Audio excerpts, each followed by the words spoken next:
محترم ناظرین، آج ہم آپ کو واقعہ سنانے والے ہیں حضرت لال شہباز قلندر اور سیوستان کی طوائفوں کا دل کو دہلا دینے والا واقعہ۔ ناظرین، ان طوائفوں نے آپ کے خیمے میں آ کر آپ کے ساتھ ایسا کیا کیا کہ بادشاہ سیوستان بھی آپ کا دشمن بن گیا؟ پھر حضرت لال شہباز قلندر اور بادشاہ سیوستان کی کیسے ٹکر ہوئی اور سیاہ کتے کا آخر کیا ماجرا تھا؟ تو آئیے ناظرین، یہ سب جانتے ہیں آج کی اس ویڈیو میں۔ بسم اللہ الرحمن الرحیم۔ ناظرین، 750 سال قبل 13ویں صدی عیسوی میں اگرچہ ہندوستان پر اسلامی سلطنت قائم ہو چکی تھی، لیکن کچھ علاقوں میں ابھی تک ہندو حکمرانوں کا اقتدار تھا۔ انہی ہندو حاکموں میں ایک راجہ سیوستان بھی تھا جو کہ چوپٹ راجہ کے نام سے مشہور تھا۔ ناظرین، سیوستان شہر کا موجودہ نام سیون شریف ہے اور دریائے سندھ کے کنارے پر آباد ہے، اور اس وقت سیوستان کا راجہ چوپٹ راجہ تھا۔ اسی چوپٹ راجہ کے دور اقتدار میں ایک درویش حضرت لال شہباز قلندر رحمت اللہ علیہ نے سیوستان کا رخ کیا۔ ناظرین، آپ رحمت اللہ علیہ نے اپنے چند خدمت گاروں کے ساتھ سیون کے اسی محلے میں قیام کیا جہاں کی زیادہ تر آبادی طوائفوں پر مشتمل تھی۔ آپ کا قافلہ شام کے وقت اس محلے میں داخل ہوا اور ایک کھلے میدان میں ان فاقہ مست لوگوں نے ڈیرے ڈال دیے۔ پھر رات بھر مختلف مکانوں سے ناچنے گانے کی آوازیں آتی رہی۔ شراب کے نشے میں بدمست لوگ فجر کی اذان تک شور مچاتے رہے، مگر حضرت لال شہباز قلندر اور ان کا قافلہ اپنے اللہ کی عبادت اور وظائف میں مصروف رہا۔ اسی طرح وہ رات گزر گئی، پھر صبح ہوئی تو خدمتکار صورتحال جاننے کے لیے محلے میں پہنچے۔ ناظرین، اس شہر کے گوشے گوشے میں ہندو لوگ آباد تھے، بس 2-4 گھر ہی مسلمانوں کے تھے۔ لال شہباز قلندر رحمت اللہ علیہ کے خدمتگار جب ان مسلمانوں کے پاس گئے تو سیون شریف کے مسلمانوں نے ان درویشوں سے کہا کہ بابا، آپ یہاں کیسے آئے ہیں؟ یہ ہندوؤں کی بستی ہے اور وہ بھی گناہوں سے بھری ہوئی۔ یہاں ناچنے گانے والی عورتیں رہتی ہیں جن کی سیاہ کاریوں نے ہماری زندگی کو وبال بنا دیا ہے۔ اگر کسی دوسرے شہر میں ہمارے لیے امان ہوتی تو ہم اس جگہ کو چھوڑ کر بہت ہی پہلے جا چکے ہوتے۔ یہ اوباشوں کی نگری ہے، یہاں دن رات آسمان سے لعنت برستی رہتی ہے۔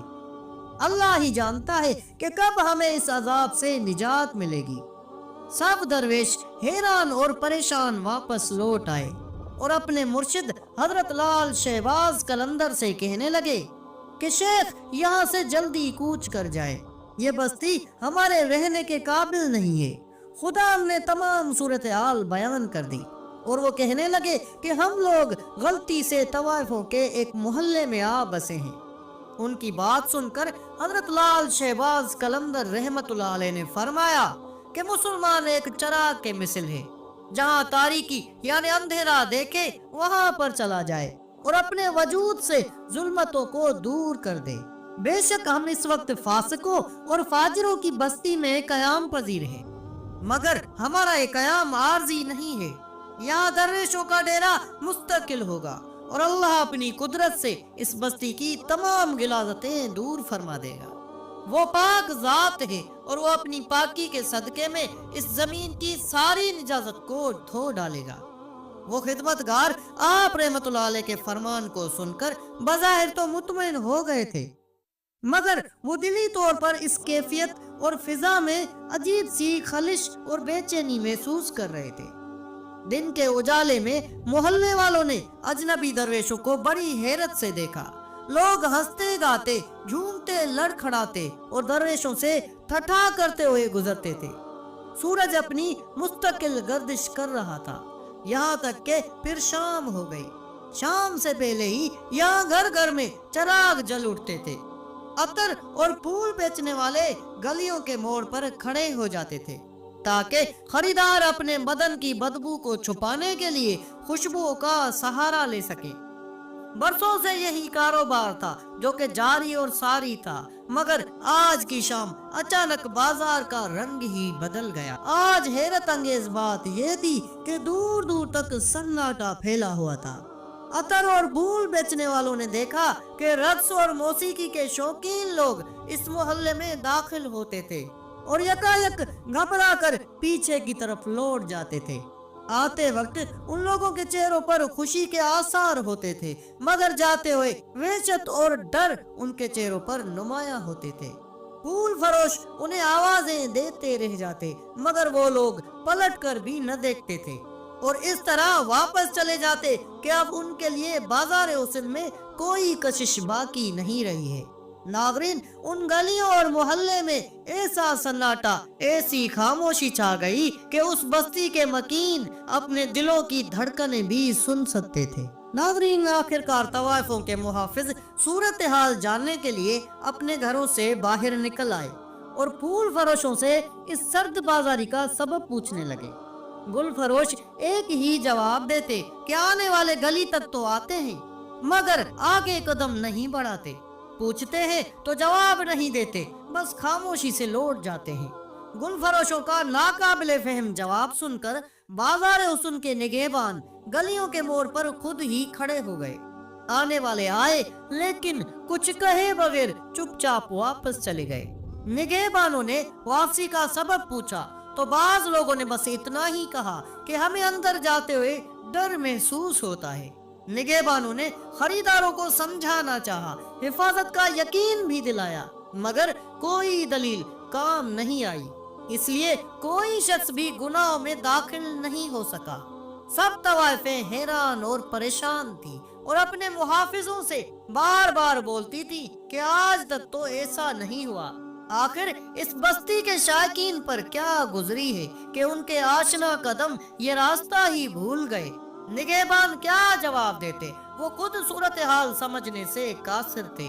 آخر اندیشوں اور پریشانیوں کے درمیان بازار حسن کی وہ رات بھی گزر گئی۔ درویشوں نے بھی سکون کی سانس لی اور دل کی گہرائی کے ساتھ ذکر الہی میں مشغول ہو گئے، مگر انہیں حیرت ضرور تھی کہ یہ شور اور شرابہ اچانک تھم کیسے گیا۔ دوسرے دن بھی بازار حسن کا یہی حال رہا، لوگ گلی کے موڑ تک آتے رہے اور حالت خوف میں واپس جاتے رہے۔ بازار کے محافظ اور نگہبان ان سب سے اس کا سبب پوچھتے تو وہ ایک ہی بات کہتے کہ کوئی غیر مروی قوت ہے جو ہمیں آگے بڑھنے نہیں دیتی، اگر ہم اس کے خلاف مذمت کرتے ہیں تو ہم پر شدید قسم کا خوف طاری ہو جاتا ہے۔ پھر اسی عالم میں کئی دن گزر گئے، چراغوں کے ساتھ چولہے بھی بجھ گئے اور طوائفیں فاقہ کشی پہ مجبور ہو گئیں۔ بازار حسن کے ایک رکن نے تشویشناک لہجے میں کہا کہ اگر یہ صورتحال جاری رہی تو آخر ہم کہاں جائیں گے؟ دوسرے شخص نے سوال کیا، آخر ہم لوگ اس صورتحال سے کیوں دوچار ہیں؟ یہاں آنے جانے والوں پر کوئی جبر نہیں، کوئی پابندی نہیں، پھر بھی وہ لوگ یہاں کیوں نہیں آتے؟ ان کے پیروں میں کس نے زنجیریں ڈالی ہیں اور انہیں یہاں آنے سے کون روکتا ہے؟ اسی طرح کئی لوگوں نے بیک وقت کئی سوالات کر ڈالے تھے۔ بہت غور و فکر کے بعد اس کوچے کے لوگ اس نتیجے پر پہنچے کہ جب سے یہ درویش لوگ یہاں آئے ہیں اسی روز سے بازار کے در و دیوار پر سناٹا پھیل گیا ہے۔ اس بستی کے مکینوں کی سمجھ میں شاید یہ بات آ گئی تھی۔ پھر طویل مشورے کے بعد یہ طے پایا کہ ان درویشوں سے بات کی جائے۔ نتیجتاً بازار کے چند افراد ان درویشوں کے خیمے میں پہنچے اور سخت لہجے میں پوچھنے لگے، تم لوگ کون ہو اور یہاں کیوں آئے ہو؟ درویشوں نے کہا کہ ہم اللہ کے بندے ہیں اور اللہ کی زمین پر مقیم ہیں۔ بازار حسن کے محافظوں نے پھر تحکم آمیز لہجے میں کہا کہ یہ ہمارے دیوتاؤں کی زمین ہے، تم لوگ اپنے ڈیرے یہاں سے اٹھاؤ اور اسی وقت کہیں اور چلے جاؤ۔ درویش فقیروں نے جواب دیا کہ ہم اپنے شیخ کے حکم کے پابند ہیں، اگر ہمارے شیخ ہمیں فرمائیں گے تو ہم لوگ بغیر کسی تاخیر کے یہاں سے چلے جائیں گے۔ بازار کے محافظوں نے پھر ذرا سخت لہجے میں پوچھا کہ تمہارا شیخ کون ہے؟ تو درویش خادمین نے ایک خیمے کی طرف اشارہ کیا۔ بازار حسن کے نگہبان حضرت لال شہباز قلندر کے خیمے میں داخل ہوئے۔ ان کے چہروں پر غصے کے آثار نمایاں تھے، مگر جب وہ بدکار لوگ آپ رحمت اللہ علیہ کے روبرو پہنچے تو ان کے جسموں پر لرزہ طاری ہو گیا اور وہ اپنی قوت گویائی کھو بیٹھے۔ آپ رحمت اللہ علیہ نے ان سے پوچھا کہ تم لوگ یہاں کیوں آئے ہو؟ وہ لوگ بستی میں مکین مسلمان درویشوں کو اپنے محلے سے نکالنے آئے تھے، مگر جب حضرت لال شہباز قلندر رحمت اللہ علیہ نے ان کی آمد کا مقصد دریافت کیا تو وہ اپنی زبان سے ایک حرف بھی نہیں نکال سکے، یہاں تک کہ بند زبانوں اور کانپتے قدموں سے واپس چلے گئے۔ آخرکار پھر یہ طے پایا کہ طوائف خود ہی آپ رحمت اللہ علیہ کی خدمت میں حاضر ہو کر ان سے عاجزانہ لہجے میں درخواست کریں۔ تمام طوائفیں آپ رحمت اللہ علیہ کے خیمے میں پہنچ گئی اور گریہ و زاری کے انداز میں کہنے لگی کہ ہمیں نہیں معلوم کہ آپ کون ہیں اور کس مقصد سے یہاں آئے ہیں، مگر اتنا ضرور ہے کہ آپ کی وجہ سے ہمارا کاروبار بالکل ختم ہو گیا ہے۔ آپ رحمت اللہ علیہ نے طوائفوں کو مخاطب کرتے ہوئے فرمایا کہ دیکھو، کسی کو روکنا تو درکنار، ہم نے تو کسی سے کچھ کہا تک بھی نہیں۔ ہاں، اگر تم گناہوں کی تجارت قائم رکھنا چاہتی ہو تو شوق سے جاری رکھو، ہمیں تمہارے معاملات سے کوئی دلچسپی نہیں ہے۔ سیون کی بازاری عورتیں آپ رحمت اللہ علیہ کے اس مفہوم کو سمجھ نہ سکیں اور خوشی خوشی اپنے گھروں کو واپس لوٹ گئیں۔ ان طوائفوں کا شاید یہ خیال تھا کہ ان کے گم کردہ خریدار اپنے اپنے ٹھکانوں کی طرف لوٹ آئیں گے، مگر کئی دن گزر جانے کے باوجود بھی حسن و شباب کی منزلوں کا کوئی مسافر لوٹ کر نہیں آیا۔ یہ حالات دیکھ کر طوائفیں دوبارہ آپ رحمت اللہ علیہ کی خدمت میں حاضر ہوئی اور سیون شہر کی بربادی پر ماتم کرنے لگی اور کہنے لگی کہ لوگ کہتے ہیں کہ جب تک آپ یہاں موجود ہیں ان لوگوں کے قدم، یعنی ان طوائفوں کے گاہکوں کے قدم اس کوچے کی طرف نہیں آ سکتے۔ پھر آپ رحمت اللہ علیہ نے طوائفوں سے پوچھا تو پھر تم لوگ کیا چاہتی ہو؟ وہ کہنے لگی کہ آپ یہاں سے چلے جائیں تاکہ ہمارے ویران گھروں کا اندھیرا بھی دور ہو جائے۔ جب تک آپ یہاں موجود ہیں کسی مکان میں کوئی چراغ نہیں چلے گا۔ آپ رحمت اللہ علیہ نے فرمایا کہ مجبوری ہے، ہم یہاں سے کہیں اور نہیں جا سکتے۔ وہ عورتیں کہنے لگی کہ ہم تو مجبور عورتیں ہیں، مگر ہمارا حاکم راجہ بہت طاقتور ہے، وہ تمہیں چین سے نہیں رہنے دے گا۔ وہ آپ رحمت اللہ علیہ کو دھمکی دیتے ہوئے چلی گئی۔ پھر وہ طوائفیں بادشاہ سیون کے دربار میں پہنچ کر فریاد کرنے لگی کہ ہمیں ایک مسلمان کے ظلم و ستم سے نجات دلائی جائے۔ راجہ نے پورا واقعہ سنا تو حیران ہو گیا۔ پھر حاکم سیون نے اپنے سپاہیوں کو حکم دیتے ہوئے کہا کہ اگر وہ لوگ عزت سے یہاں سے چلے جائیں تو بہتر ہے، ورنہ انہیں یہاں سے زبردستی نکال دو۔ یہ حکم سنتے ہی راجہ کے سپاہی ان درویشوں کے خیمے میں داخل ہوئے اور انہیں حاکم سیون کا حکم سنایا۔ ان سب ہی درویشوں نے یہ الفاظ دہرا دیے کہ ہم صرف اپنے شیخ حضرت لال شہباز قلندر رحمت اللہ علیہ کے حکم کی پابندی کرتے ہیں، اگر ہمارے شیخ ہمیں کہیں گے تو ہم یہاں سے چلے جائیں گے۔ ان درویشوں کے انکار سے راجہ کے سپاہیوں کا غصہ بھڑک اٹھا۔ وہ اسی حالت غضب میں شیخ کے خیمے کی طرف بڑھے، مگر اندر داخل نہیں ہو سکے، جیسے ان کے پاؤں کی طاقت سلب ہو چکی ہو اور پھر اپنے جسم کو حرکت دینے سے قاصر ہو گئے ہوں۔ پھر جب سپاہیوں نے واپسی کا ارادہ کیا تو ان کی ساری طاقت بحال ہو گئی۔ جب یہ لوگ واپس راجہ کے پاس پہنچے تو راجہ اپنے سپاہیوں کی مجبوریوں کا قصہ سن کر پہلے تو حیران ہوا، پھر وہ ایک انجانے سے خوف کی لپیٹ میں آ گیا۔ وہ کہنے لگا کہ کیا وہ اتنا شکتیشالی یعنی طاقتور ہے کہ تم لوگ اس کے آگے دم بھی نہیں مار سکتے، اور تم نے اسے دیکھا تک نہیں اور ڈر کے ہماری طرف بھاگ کھڑے ہوئے؟ انہوں نے کہا، جی ہم کچھ نہیں جانتے، ہم نے اپنی حالت آپ سے بیان کر دی ہے، دیوتا ہی جانے کہ وہ کون ہے اور یہاں کس لیے آیا ہے، لیکن ہمارے کان تو بڑے خطرے کی آہٹ سن رہے ہیں۔ راجہ نے فوری طور پر اپنے وزیروں، مشیروں اور درباری نجومیوں کو طلب فرمایا۔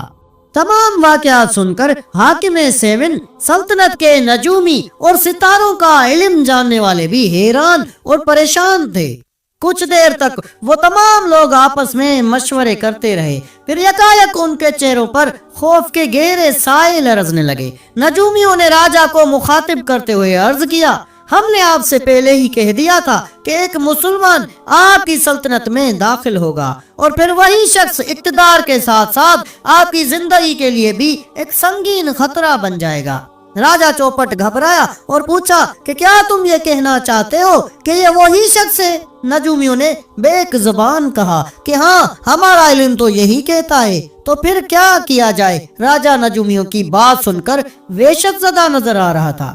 ایک نجومی نے حاکم سیون کو مشورہ دیتے ہوئے کہا کہ مہاراج کو چاہیے کہ وہ مسلمان فقیر کی خدمت میں قیمتی نظریں پیش کریں اور یہاں سے چلے جانے کی درخواست کریں۔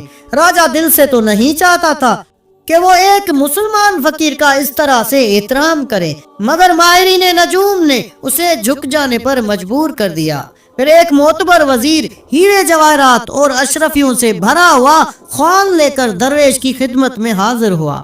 اس وقت مسلمان فقیروں نے کھانا پکانے کے لیے آگ جلائی ہوئی تھی۔ راجا کے وزیر نے جواہرات اور سونے سے بھرا ہوا خوان حضرت لال شہباز قلندر کے سامنے رکھتے ہوئے عرض کی کہ یہ حاکم سیون کی طرف سے آپ کے لیے ایک تحفہ ہے، اسے قبول فرما لیجئے اور براہ کرم کسی دوسری جگہ تشریف لے جائیے۔ آپ رحمت اللہ علیہ نے جب یہ تحفہ دیکھا تو وہ کہنے لگے، جسے تم لوگ قیمتی تحفہ کہتے ہو اس کی حیثیت میری نظر میں رائی کے دانے سے بھی زیادہ نہیں۔ یہ کہہ کر آپ رحمت اللہ علیہ نے اپنے ایک خادم کو حکم دیا کہ اس خوان کو اٹھاؤ اور آگ میں ڈال دو۔ خدمتگار نے اپنے مرشد کے حکم کے مطابق اس خوان کو اٹھا کر آگ میں ڈال دیا اور دیکھتے ہی دیکھتے ایک شعلہ سا بھڑکا اور تمام لال و جواہر اور سونے کے ٹکڑے جل کر خاک ہو گئے۔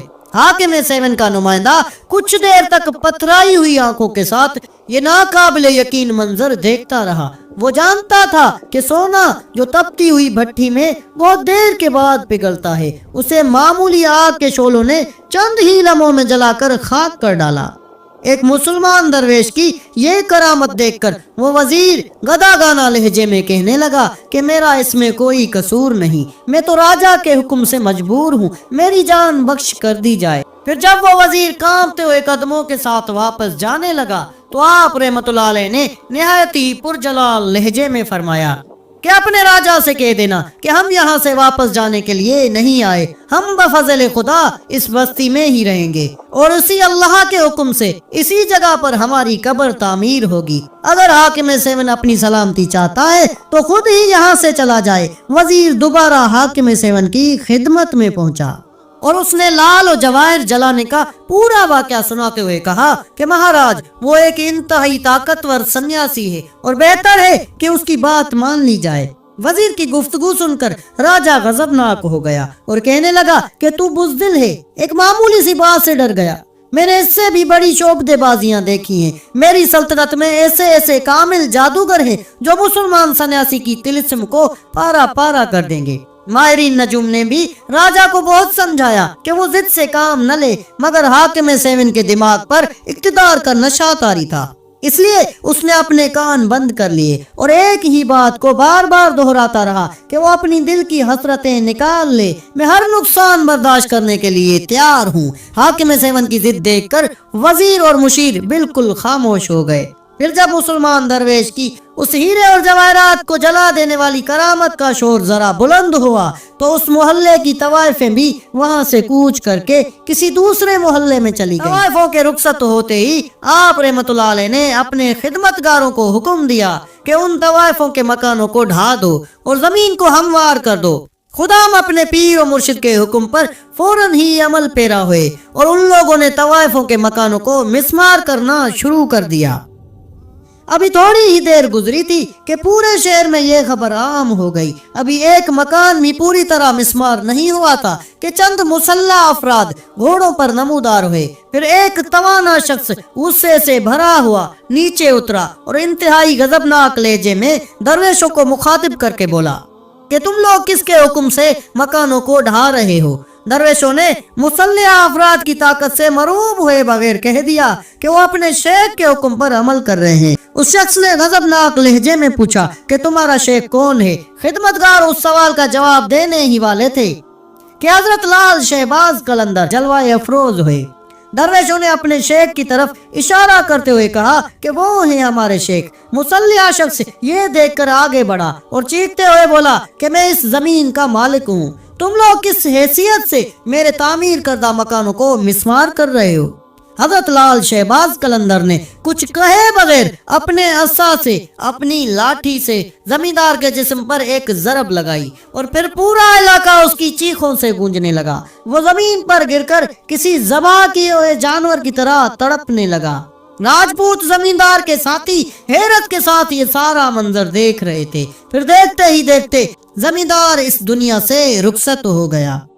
زمیندار کے ملازمین پر اس قدر دہشت طاری ہوئی کہ وہ درویشوں کو روکنے کے بجائے وہاں سے فرار ہو کر راجا کے پاس پہنچے اور سارا واقعہ اس سے بیان کر دیا کہ مہاراج، اگر مسلمان سنیاسی کو نہ روکا گیا تو پورے سیون میں بھونچال آ جائے گا۔ راجا نے اسی وقت سپاہیوں کا ایک دستہ روانہ کیا اور یہ حکم دیا کہ ایک معزز شہری کے قتل کے جرم میں مسلمان سنیاسی کو گرفتار کر کے ہمارے سامنے پیش کیا جائے۔ بعض روایتوں میں یہ بھی درج ہے کہ خود حاکم سیون سپاہیوں کو لے کر درویش کے پاس پہنچا اور نہایت تحقیر آمیز لہجے میں بولا کہ راجپوت زمیندار کے قتل کا حساب کون دے گا؟ راجا نے سوچا تھا کہ مسلمان سنیاسی اس کا جاہ و جلال دیکھ کر خوف زدہ ہو جائے گا، مگر حاکم سیون کی یہ خوشگمانی اس وقت دور ہو گئی جب آپ رحمت اللہ علیہ نے اس کی حکمرانی سے مروب ہونے سے انکار کر دیا۔ حضرت لال شہباز قلندر رحمت اللہ علیہ نے راجا سے پوچھا کہ تم کون ہو اور کس کے قتل کے بارے میں پوچھ رہے ہو؟ ایک مرد مومن کی اس شان بے نیازی پر حاکم سیون بھڑک اٹھا کہ میری ہی زمین پر رہتے ہو اور مجھ ہی سے سوال کرتے ہو کہ میں کون ہوں؟ آپ رحمت اللہ علیہ نے جان بوجھ کر اپنی لا علمی اور بے خبری کا مظاہرہ کیا اور کہنے لگے کہ زمین کی ملکیت کا معاملہ کچھ اور ہے جسے تم عنقریب اپنی آنکھوں سے دیکھ لو گے۔ فی الحال اپنی آمد کا مقصد بیان کرو۔ یہ سن کر راجا اور بھی غضبناک ہو گیا۔ پھر اس نے اپنے ایک وزیر کی طرف اشارہ کیا کہ وہ مسلمان سنیاسی کو فرد جرم پڑھ کر سنا دے۔ راجا کا وزیر مملکت حضرت لال شہباز قلندر سے مخاطب ہوا اور کہنے لگا کہ تمہارا پہلا جرم تو یہ ہے کہ تم اجازت کے بغیر اس محلے میں خیمہ زن ہوئے، ان ناچنے والی عورتوں کو بے دخل کیا جو ایک طویل عرصے سے یہاں مقیم تھی، پھر ان مکانوں کو مسمار کرنا شروع کیا جو راجپوت زمیندار کی ملکیت تھے، اور آخر میں جب زمین کا مالک ان زیادتیوں کے خلاف احتجاج کرنے آیا تو اسی کو قتل کر ڈالا۔ آپ رحمت اللہ علیہ نے اپنے خلاف فرد جرم سنی اور پھر نہایت ہی اطمینان کے ساتھ الزامات کا جواب دینا شروع کیا۔